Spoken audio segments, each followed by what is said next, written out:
Abiyoot Kaasaa Xamanja xangaarraa isa jala deemtan hundi keessanuu dhaggeeffadhaa. Hacaaluu ajjeestan maal harkattan Itoophiyaa keessatti? Itoophiyaa daddaaqamteeti qooshaa kumbura isinii taatee teessee malee. Goota ajjeestanii isin nageenya waan harkattan isinitti fakkaata. Goota ajjeestanii silaa isin numa duuna malee dhiini Oromoo arras boruus gaduma naqqama malee isin nageenya Itoophiyaa keessatti harkattanii inuman teessan.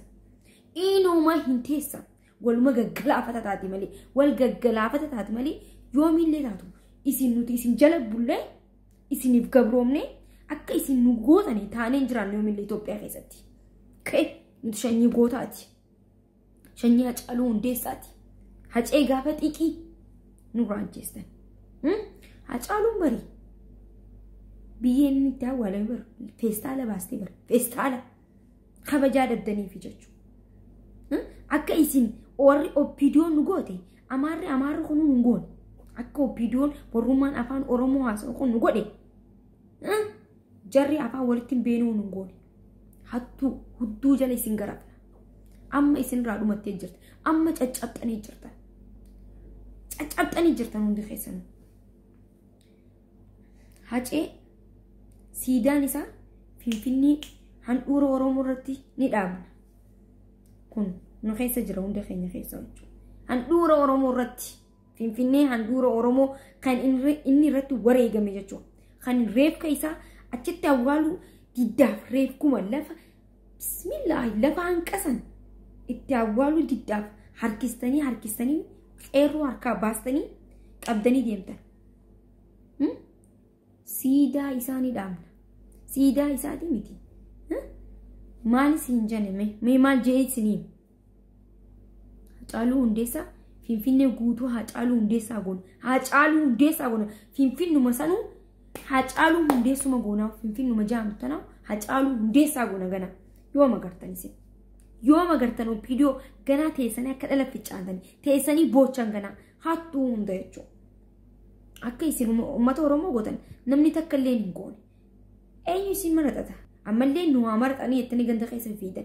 Cabxanii buqqaatanii kuftanii jirta kana booda. Namnummaan isin jala deemullee hin jiru.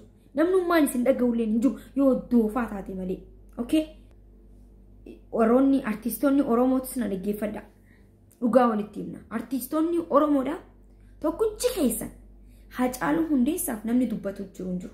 Tokkichi keessan garaaf bitamtan walleenoo haa ta'u maaliif akka ta'e hin beeku namni tokkollee Hacaaluudhaaf kan quuqamaa jiru hin jiru. Tokkichi silaa isin Hacaaluu Hundeessaa artii tokko keessa jirtan maqaa abalu jee yaamuun barbaadu abbaan of beekan jechuudha. Artistoonni Oromoo kan Hacaaluu hojii nyaatanii duudan afaan keessan walii qabatanii teessantu jira. Abbaan of beekan hundi keessanuu. Okay? Artii tokko keessa jirtan sila hojii tokko keessa jirtan sila hunda daran kan dubbachuu qabu isin halkanii fi guyyaa dhiiga isaa baasuudhaaf kan lafa'uu qabu isin sila tokkoffaa. Garuu isin asuma cilaakii taatan Ameerikaatti duraan jechuudha. Amma Ameerikaan sunu hafee jira shawwaa fi jinnii erguun keessanillee hafee jira abbaan of beekta waan ta'eef jechuudha. Hafee jira gabiin keessan hundinuu hafee jira garaa warra garaaf jiraatu jechuudha. Saniifuu dhaggeeffadhaa. Dubbattanii dubbachuu baattanii wanni isin fiddanis hin jiru wanni isin gootanis hin jiru jechuudha. Kana booda jechuudha ogguu duraatu hin dubbanne. Hacaaluu Hundeessaa Oromoon dhiiga isaa ni baasti. Oromoon dhiiga isaa arras boorus ni baasta. Siidaa isaa Finfinnee irratti ni dhaabna. Hacee gaafa xiiqii Hacee sin jaaladha.